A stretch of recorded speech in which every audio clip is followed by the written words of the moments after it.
끝으로 형제들아, 무엇에든지 참되며 무엇에든지 경건하며 무엇에든지 오르며 무엇에든지 정결하며 무엇에든지 사랑받을 만하며 무엇에든지 칭찬받을 만하며 무슨 덕이 있든지 무슨 기림이 있든지 이것들을 생각하라. 너희는 내게 배우고 받고 듣고 본 바를 행하라. 그리하면 평강의 하나님이 너희와 함께 계시리라. 내가 주 안에서 크게 기뻐함은 너희가 나를 생각하던 것이 이제 다시 싹이 남이니 너희가 또한 이를 위하여 생각은 하였으나 기회가 없었느니라. 내가 궁핍함으로 말하는 것이 아니니라. 어떠한 형편에든지 나는 자족하기를 배웠노니 나는 비천에 처할 줄도 알고 풍부에 처할 줄도 알아. 모든 일 곧 배부름과 배고픔과 풍부와 궁핍에도 처할 줄 아는 일체의 비결을 배웠노라. 내게 능력 주시는 자 안에서 내가 모든 것을 할 수 있느니라. 아멘. 동물이나 식물에게는 어떤 특성에 대해서 반응하는 그런 속성이 있는데 그 반응은 두 가지로 나뉘어집니다. 그 속성을 지향하는 지향성과 오히려 그것을 피하는 역지향성이 있습니다. 가장 대표적인 것이 빛에 대한 반응입니다. 식물 중에 빛이 비치면 그 빛을 향해서 이렇게 고개를 돌리고 그리고 꽃을 피우고 몸을 숙이는 해바라기 같은 그러한 대표적인 식물을 떠올릴 수가 있습니다. 반면에 그 반대로 이렇게 반응하는 경우도 있습니다. 동물도 마찬가지입니다.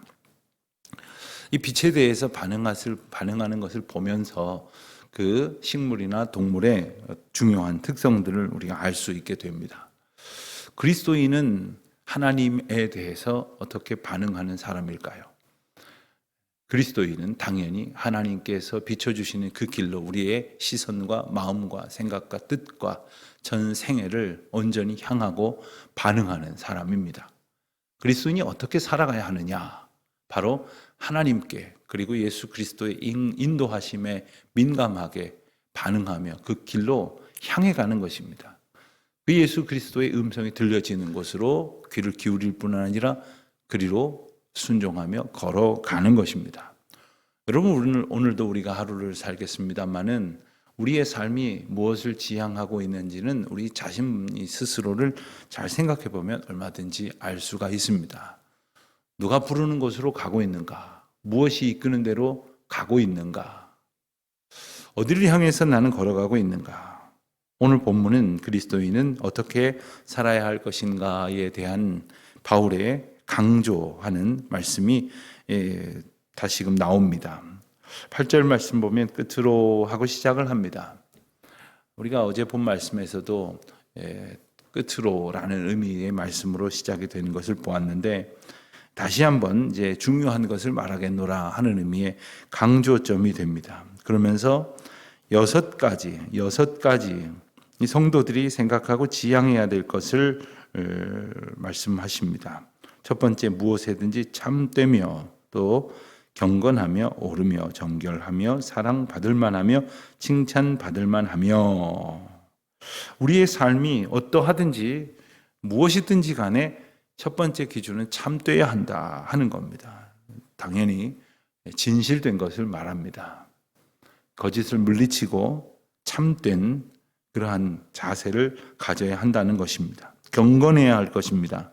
경건이란 하나님 앞에 구별된 성도의 자세를 말합니다. 하나님께서 우리를 거룩한 백성으로 지으셨기에 우리는 하나님께서 구별하신 하나님의 자녀입니다. 우리가 우리 자신을 구별할 수 있는 능력이 없습니다. 하나님께서 우리를 구별하셨는데 그 구별된 자가 반응하며 살아가야 할 속성은 바로 경건이요 또한 무엇에든지 오르며 여기서 옳다라고 하는 것은 옳은 것에 서며라는 의미를 갖고 있습니다. 그러니까 내가 어떻게 결정할까가 아닙니다. 옳은 편에 서는 것. 옳으신 분은 오직 우리에게 허락하신 예수 그리스도, 진리이시고 그분의 길이 생명이시기 때문입니다. 그분의 길만이 길이시기 때문입니다. 그러니 내가 옳은 것을 찾고자 하는 것이 아니라 겸손히 하나님 앞에 여쭙는 것입니다.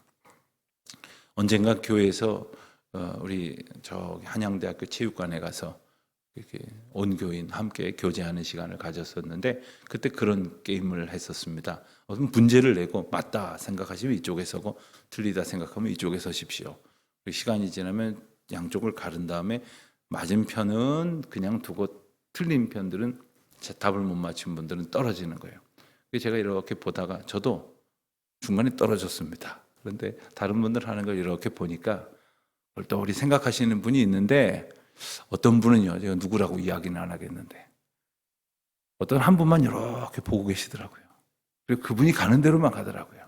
가면 보니까 그분이 아주 이런 걸 잘하시고 똑똑하시고 아시는 것이 많으신 분이었던 것 같습니다. 비교적 아주 높은 등수까지 올라가셨는데 얼마나 지혜로운 자세입니까? 내가 모르면 알만한 사람한테 의지하는 것, 그거 나쁜 것이 아닙니다. 지혜로운 자세입니다. 그런데 하나도 틀림이 없는 분이 바로 예수 그리스도십니다. 절대로 틀리지 않는 분, 언제나 오르신 그 분을 의지하는 것을 가르쳐 주는 것입니다. 무엇에든지 정결하며라고 말했습니다. 우리는 하나님 앞에 거룩한 백성으로서 우리 삶이 깨끗하게 구별되기를 힘써야 합니다. 우리를 구별하시는 것은 하나님의 은혜인데 우리를 깨끗하게 하는 것은 우리의 노력이 필요합니다.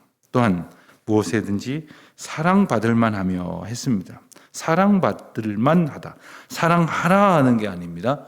사랑받으라 하는 게 아닙니다. 사랑받을 만하여야 한다 하는 말입니다. 미안한 이야기입니다만은 왜 사람들은 나를 사랑하지 않는가? 원인은 내게 있습니다.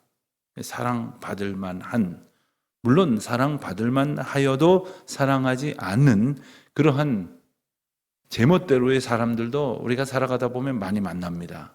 그러나 그런 사람들에게까지 기준을 둘 수는 없습니다. 다만 나는 사랑받을 만한가? 그런데 이 말씀은 사람들에게만 해당하는 말씀으로 주시는 것이 아닙니다. 무엇보다도 하나님 앞에 사랑을 받을 만해야겠죠. 여러분, 어떤 사람들은 악한 사람들한테 사랑을 받습니다. 왜요? 그들이 그곳에서 환영받을 만하게 살기 때문입니다. 그러나 선한 길을 걸어가는 사람들한테 사랑받을 만한 사람, 그리고 하나님 앞에 합당한 비전을 품고 그대로 살아가는 사람들에게 사랑받을 만한 사람, 나아가 사랑으로 우리를 인도하시는 하나님 앞에 사랑받을 만한 사람으로 살아가야 할 것이요, 또한 칭찬받을 만한 사람. 우리가 칭찬받고 싶습니다. 인정받고 싶습니다. 높임을 받고 싶습니다. 그렇게 살기를 힘써야 할 것입니다. 이것들을 생각하라 하십니다. 또 9절에서 보면 너희는 내게 배우고 받고 듣고 본 바를 행하라. 배운 것이 있습니다. 또 받은 것이 있습니다. 또 바울을 통해서 들은 것이 있습니다. 바울을 보면서 본 것이 있습니다. 그래서 알게 된 모든 것, 배운 것, 깨달은 것, 그것을 행하라 하시는 말씀이에요. 문제가 여기에 있습니다. 우리가 하나님의 은혜로 하나님의 말씀을, 또 하나님께서 인도하시는 세상의 다스리심을 배웁니다. 받습니다. 듣고 봅니다만은 문제는 그대로 행하지 않기 때문에 우리는 그 은혜를 충만히 누리지 못하는 것이죠. 오늘은 우리가 주님께서 우리에게 일러주신 것을 또 보여주신 것을 행하는 그러한 삶이 되시기를 바랍니다. 10절 말씀을 보면 바울이 이제 어떤 의미에서 보면 빌립보서를 기록한 계기가 되고 궁극적인 목적이 되는 이야기를 합니다.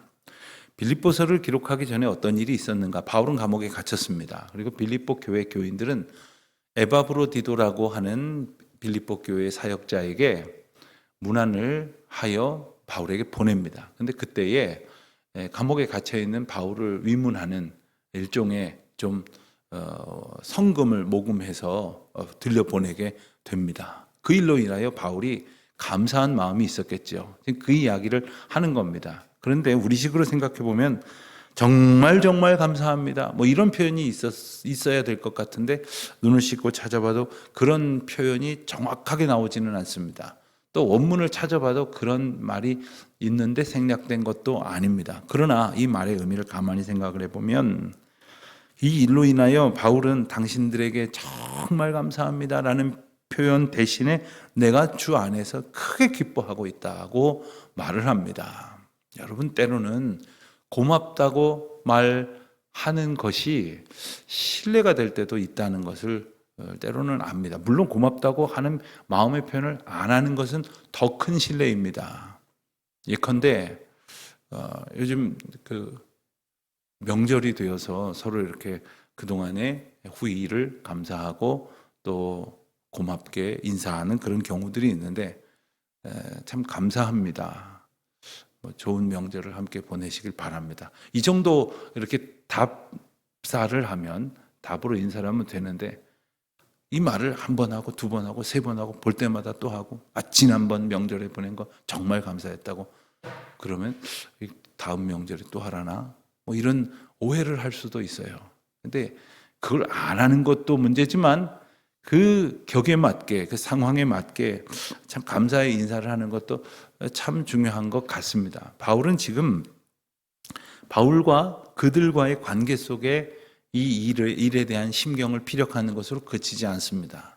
이 일이 하나님 안에서 내가 기뻐하는 일이라는 그러한 의미를 전달함으로써 그 마음의 감사함을 표현하고 있는 것입니다.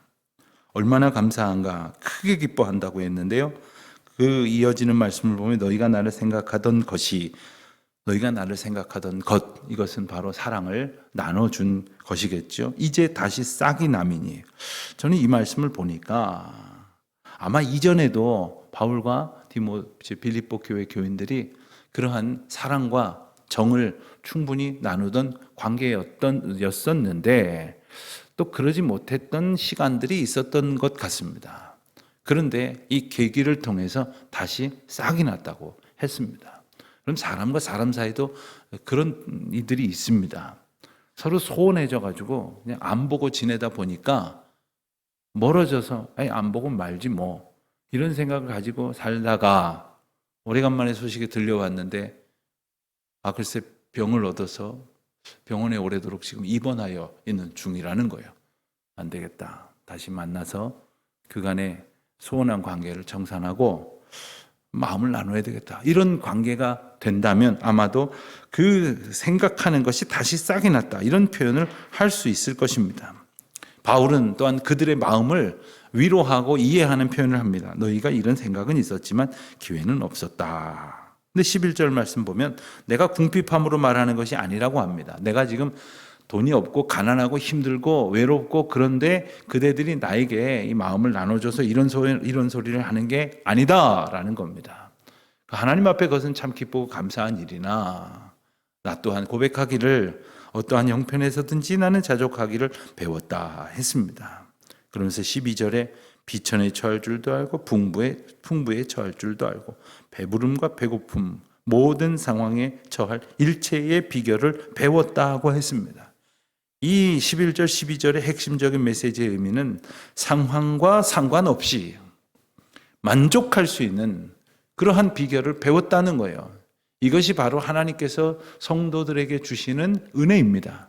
그 전까지는 내가 원하는 조건이 돼야 행복했어요. 그러나 어떠한 상황에서도 감사할 수 있는 것, 모든 상황 속에서 주님을 찬양할 수 있는 것, 이것을 배웠다는 것입니다.